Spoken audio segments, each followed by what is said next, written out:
Hey artists, we're going to paint our Baby It's Cold Outside winter door hanger. And a couple of things that are just a little bit different this month. New paintbrush. If you've been a subscriber, you can use one of your older yellow ones. And then you received a packet of sort of a cloudy fluid. This is your E6000 for the month. Couldn't get the little mini tubes that we typically use. So just use these two the same way that we do normally, putting down your E6000 and then putting your super glue around the E6000, not mixing them, to do your glue clamp. All right, so let's go ahead and get started. Just a basic rundown. We're going to do the background in the light blue color that you got, and then we have some red for a scarf and orange for his nose, and then his hat and the letters are going to be black. If you want to do like the maroon type hat, certainly you can do that. You're going to mix red and black together to get maroon, and you can use this tray. Hopefully it comes in handy this month and all the months coming in the future. You hopefully get a lot of use out of this, but you can mix those two colors together in this. And then the lettering, the cold lettering, is going to be your navy blue. All right, so that's the basic rundown. So let me clear off my pieces. I'm going to keep them sort of together in color stacks like usual, but I mean, this month it's really just black, and then everything else is on the snowman. So I'm going to make my pile of black over here. Okay. This guy. All right, so like normal, what we want to do is just squirt paint onto our piece and work in sections. We're going to start here in the middle and just do the blue paint directly onto our piece. You want to make sure that your paintbrush this first time gets pretty saturated with paint. It makes it spread easier going forward. So go ahead and just work that paint in. When you're going over the sides, you want to go from the inside out so that you don't get gloppy paint on those edges.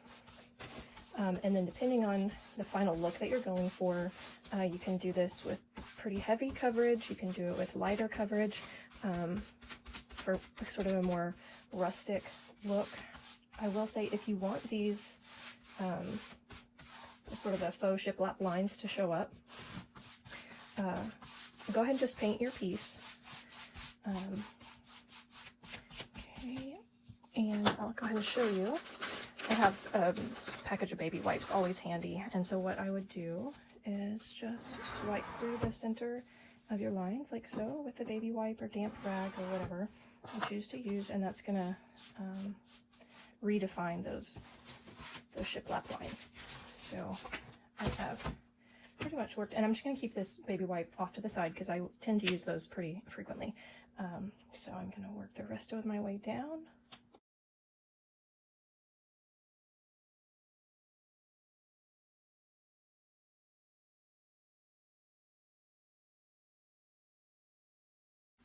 Okay, I am happy with that coverage. I'm going to run over these one last time.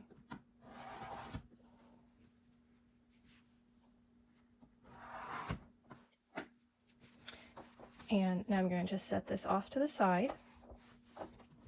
And you can decide if you wanted to do another coat for a more opaque finish, or if you want to go back over with either some white strokes to distress it a little bit. Certainly you can do that. Navy blue would also be fun to distress with. You would want to just do a little bit around the edges so it doesn't cloud out or reduce the contrast between your lettering and the background. But those are some ideas if you wanted to continue adding to that. It's all those little extra things that you take time to do that are going to just increase the character of your pieces. All right, so I'm going to move on to this. The lettering is very straightforward. The Baby It's and outside is just your black paint with the dabbing that we do every single month. So I'm going to move on to this piece, which is a little bit more detail work. So the first thing we want to do is I'm just going to do a base coat of white. That's just going to give us good coverage everywhere, and then we'll go over top of it with our detail work. So As usual, let's just cut a tiny corner off of our paint packet. That helps control the flow. And then if you need to go back and use the white again, instead of, you know, ripping the whole top off, typically it makes it harder to go back and use it like that. So for this, I'm gonna use one of the wedges that came in your kit, and I'm just gonna squirt out most of this white paint. We'll save a little bit in case you want to do distressing, or, you know, we can always dip back if we need additional paint for our piece. Doing the whole thing is also optional. If you wanted to just, I would do the whole scarf because that's going to be difficult to avoid, but certainly I will show you. If you want to just do the snowman white, just use the flat end of your wedge, dip in, and you're going to dab, dab, dab off. Typically, you would dab and make sure you don't have excess, but since have a large area to cover, so I would just do your pieces like that on the areas that if you don't want to do the whole thing white, same thing up here at the top. You would use that flat edge to just kind of sketch out where your hat is going to go, and then you can come back in, and when you come back in and paint the hat, with the paintbrush, you'll fix that, make it a more contrasted, stark line. So I'm just going to dab this entire piece.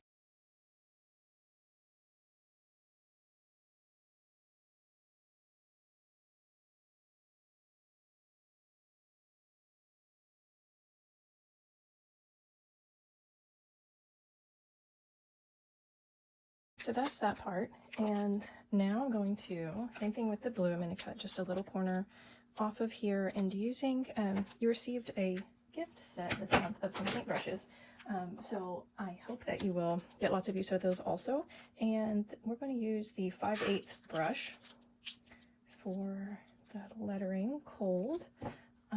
So what you want to do is just work paint into your brush, really make sure that it's gotten all the way in there. And then I would start on one of the solid letters. The C and the L kind of have you got to cut into the snowman a little bit. So start over here on your D and just work the paint in, and so you can see how it lays, kind of get the feel for how the paintbrush is going to lay the paint down. I'm going to just cut in the edges really quickly here. You want to work from the inside out to avoid getting thick, gloppy paint on your edges.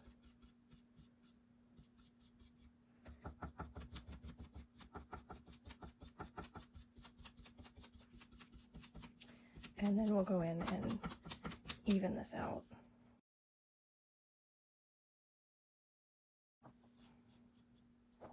Okay, I'll leave that for now.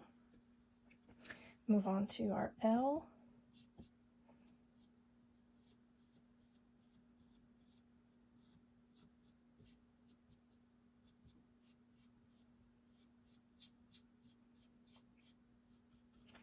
All right, and when you're ready to cut in, what you want to do is make sure your paintbrush is good and loaded, and you want to kind of have a good lip on your brush when you make that stroke, just to make sure that you don't run out of paint on the way down. So I cut in this way, and I'm going to work my way over as I get more comfortable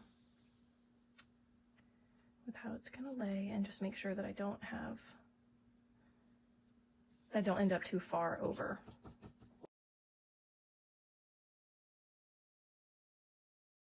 Do the C, and then we can work on another coat. All right, so right here, I'm gonna just put my paintbrush right in this square corner and drag over.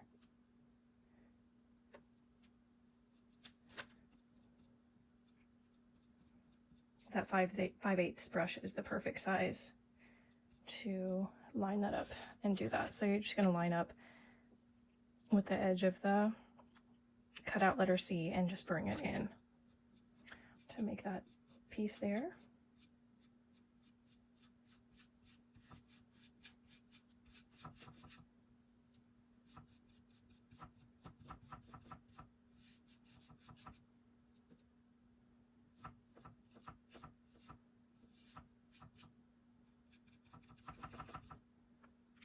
And same general idea for this one.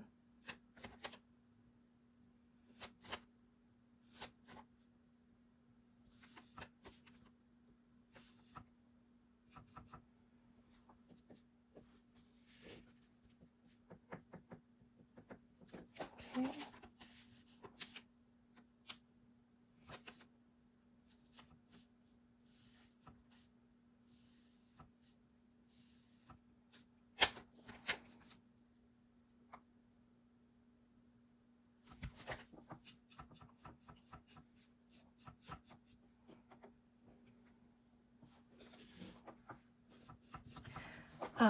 I would mention, alternative to doing this freehand, you can assume the letters are behind the snowman and just cut in the snowman. So you would just complete those blue lines right. You would just, you do that blue line right along here and along there, and then just kind of infer the round on the L, and that's an alternative for you. And then if you got paint anywhere that you didn't want it, as on the snowman when you were doing that lettering, you can use white, you know, give it a chance to dry, use a baby wipe or a wet wipe to get off what you can carefully, and then you can use a baby wipe or a wet wipe too. I'm sorry, then you can use white paint once it's had a chance to dry to kind of do a little touch up. So I'm going to squirt a little bit extra and just go over some of these areas and even out the coverage a little bit. If you like how it looks with the strokes, kind of a rustic, distressed look, then just play that up with some white streaking. You could use the wedge that already has your white paint in it, and then just make sure it has the white paint is very, very dry. So on a scrap piece, just see how it lays, how much comes off. And I'll just do a little, if you just wipe your wedge across your piece, you're going to get some streaking, and then you can come back in with your baby wipe and clean up anywhere that got a little bit too much or whatever. So that just kind of gives you an idea. Some different looks you can achieve.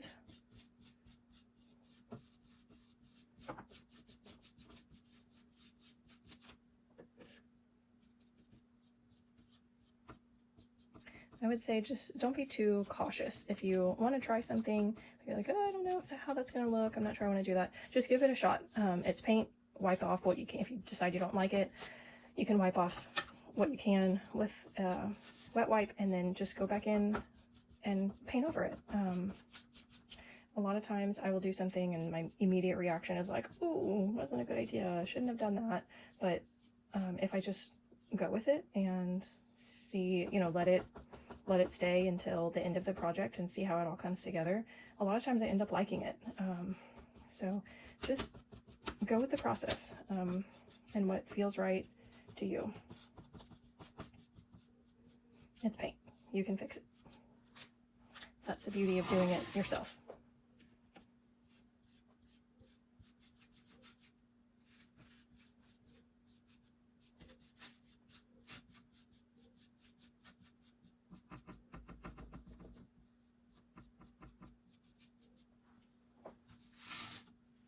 All right, so I'm going to dip this, I'm going to clean out this brush and move on. So just picking another brush from your set.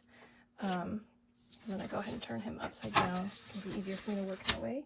And then with your, go ahead and do his nose in orange. Okay, so load your brush.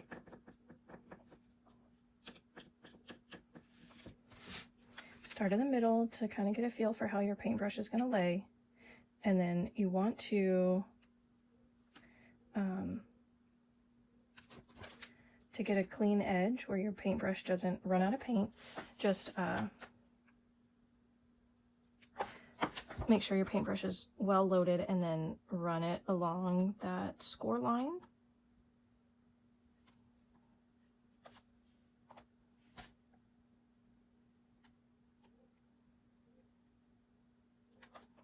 Okay, and then when you're doing curved pieces, the best way to do them is to plant your brush and then give it a spin. That's going to give you a nice even curve as opposed to trying to do it freehand. You just got to get a good feel for how the brush that you are using is going to make that curve. So there we go. If you get any on the outside, you just run your finger right along there, or take that wet wipe and clean it off. But to be perfectly honest, when this is all done, no one is going to notice a tiny little part that is a little bit out of the line. So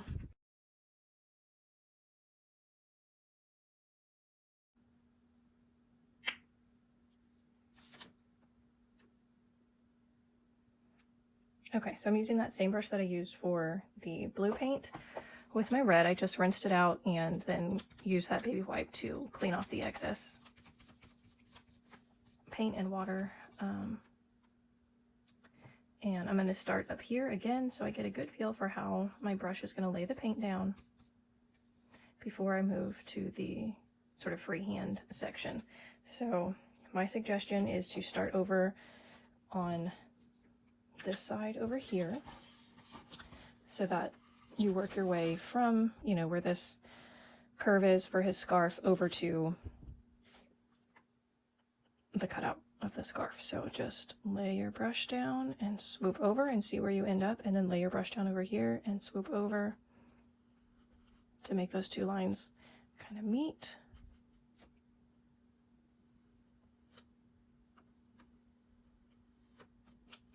Okay.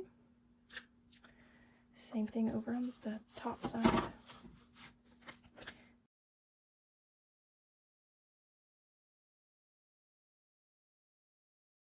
Let that dry, and then if you want to come back in and add some stripes or some polka dots, certainly can do that. I have red already in my paint, so I'm going to go ahead and, I have red already in my paintbrush. So I'm going to go ahead and squirt out some of my black into a tray. That was way too much. Okay, I just want a tiny bit of black. I'll use that when I do the lettering. And then dip in, and it takes a lot less of a dark color to lighten, it takes a lot less of a darker color to darken a shade than it does a lighter color to lighten it. So that's a pretty dark brown and not what I'm going for. So I'm going to add a little bit of white, and you can just mix until you're happy with the color that you've got. When you're mixing paint, just make sure that you make enough to do the whole piece, because matching this color, again, if you run out, is almost impossible. So, and I want this a little bit more red.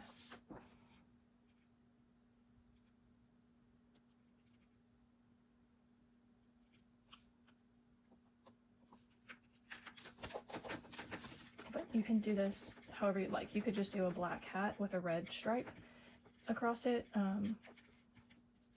You do not have to mix anything if you don't want.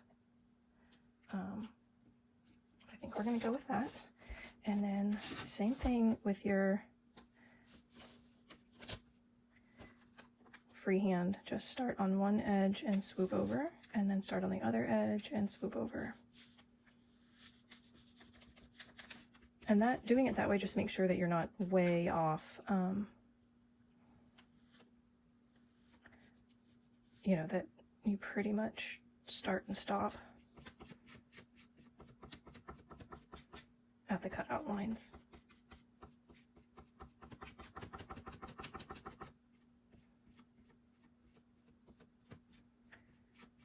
All right, let's give that a minute to dry.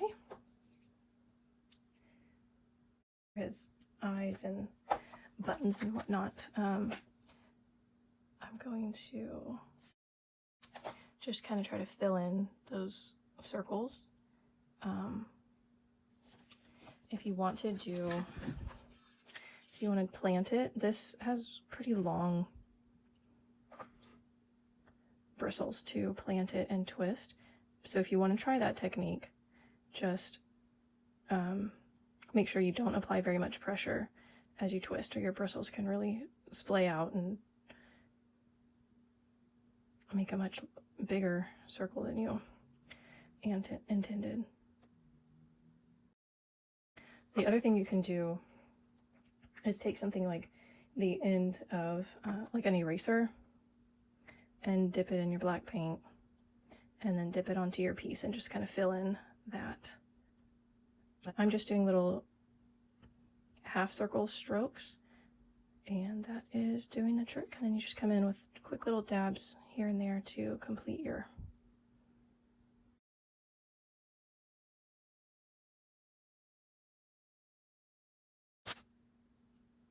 when you're doing a straight edge, you just want to make sure that you have enough paint on your brush that it doesn't leave this sort of so I had more paint on one side of my brush to make this full bottom line. So now at the top, oh shoot, I'm going to same thing, make sure my brush is nice and full.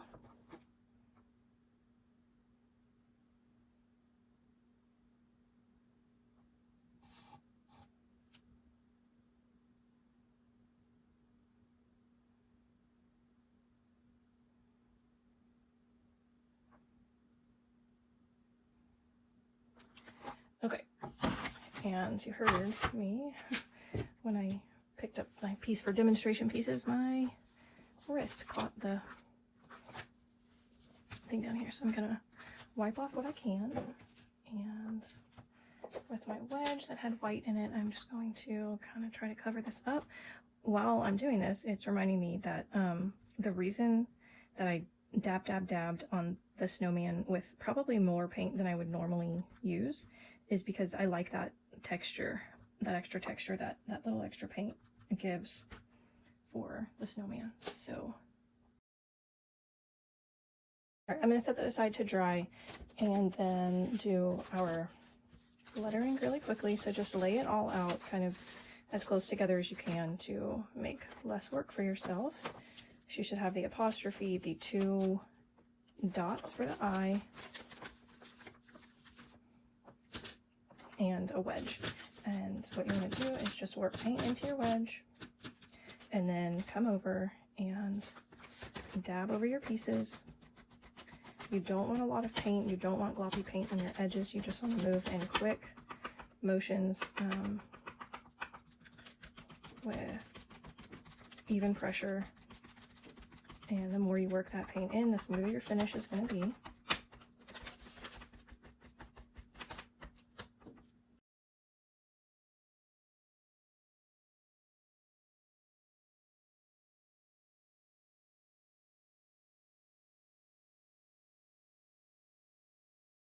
Okay, so I thought I'd just try something.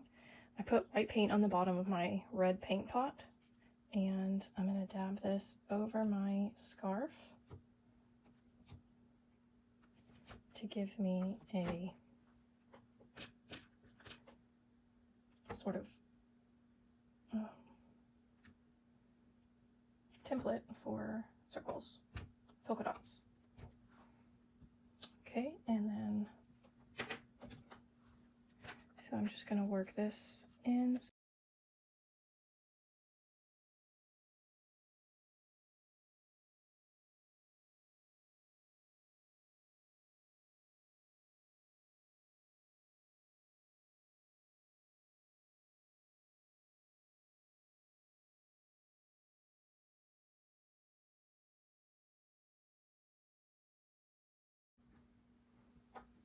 All right, sometimes I like to do things a little bit differently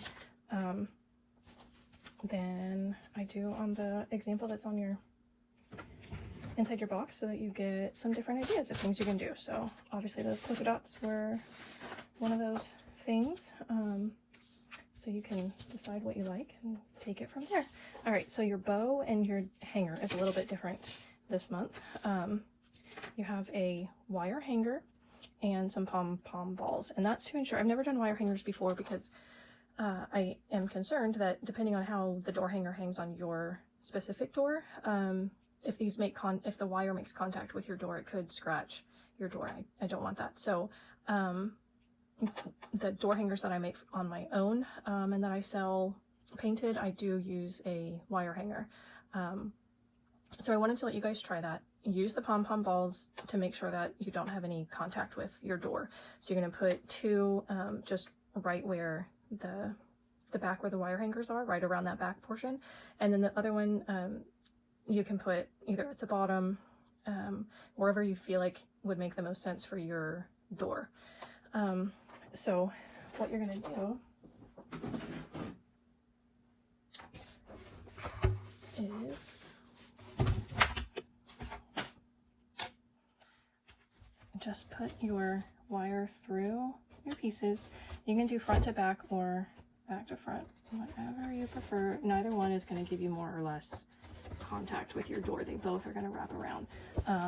This top portion really doesn't need to be very long at all.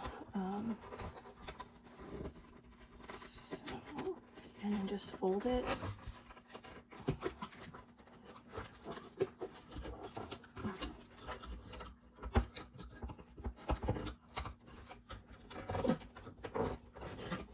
Got that a little bit uneven, so I'm just going to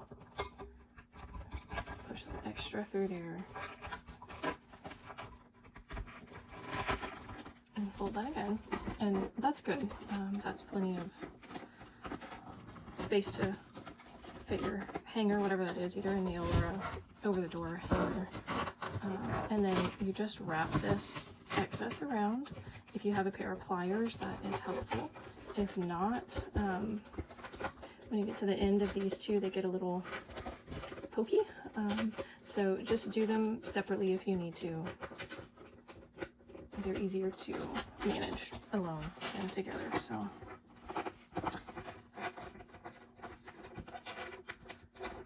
okay, that's that side. You can kind of push it down. Okay, and then this side is a little bit easier because that end is not pokey.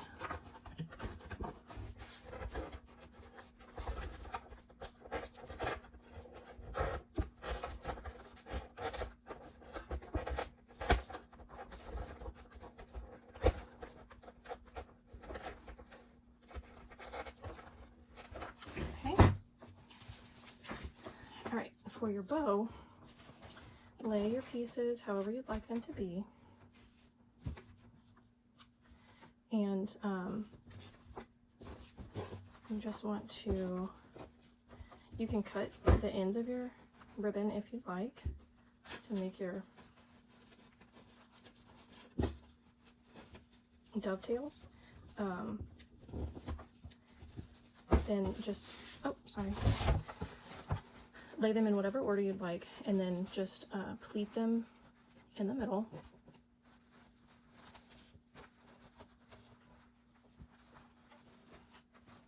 And I'm doing a little bit different bow this month. I'll show you really quickly. A lot of times with these, we just do what's called a scrap bow, and you lay your pieces kind of different angles, and then just tie this up, and then it's going to kind of splay out.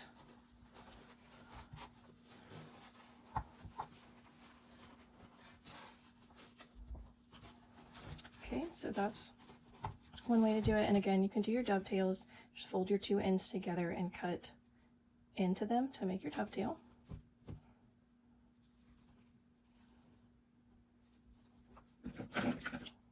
Ribbon scissors are not over here, but I can show you.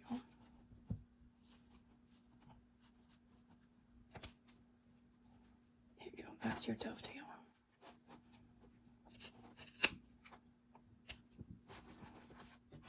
Okay, I won't do all of those.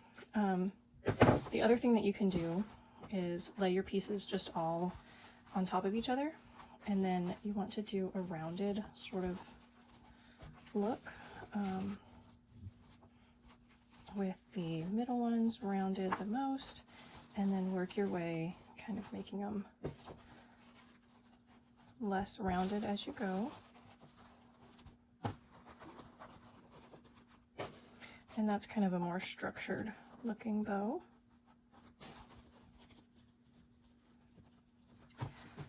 Okay, so I'm going to leave it with that. And then ultimately what you're going to do is use your string to just tie your bow around your wire hanger up here at the top.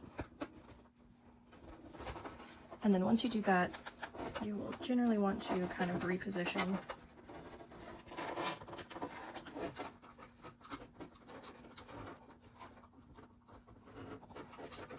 do a double knot here. Okay, that's good and secure. And then you can reposition your bow in any way that you would like.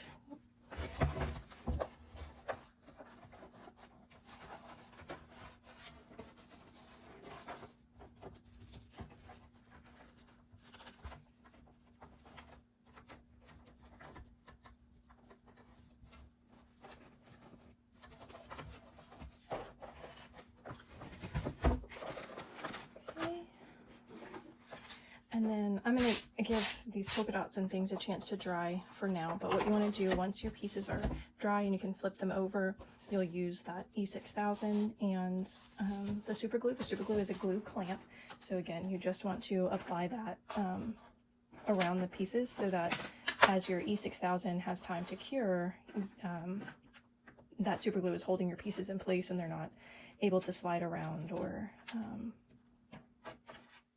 get out of place, and you don't have to use a clamp, which can be hard on the paint, on your paint job. So a lot of times woodworkers will use clamps when they put glue down to keep the pieces from shifting, and with these painted items, that's not always the best solution because it can scratch up your work. So glue clamp it is, and that is what we're left with. All right, happy painting and Happy New Year. Okay, with our piece on the board, I wanted to just add a few little accent marks around our little snowman and on our piece to just give it a little bit of extra character. So when I do that, I just put a little bit of paint in my brush and I'm just going to add some little definition marks, shadow lines around our piece. There's really no right or wrong way to do it.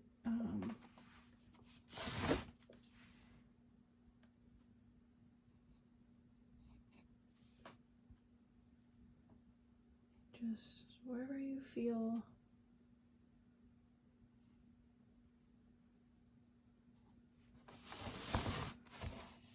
like he could use a little something.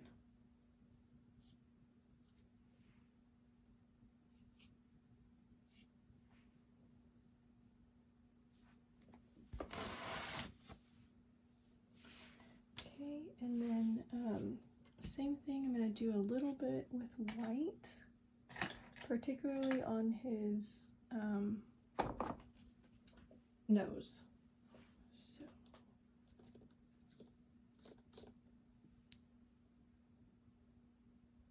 I want to add just kind of a little squiggly line here.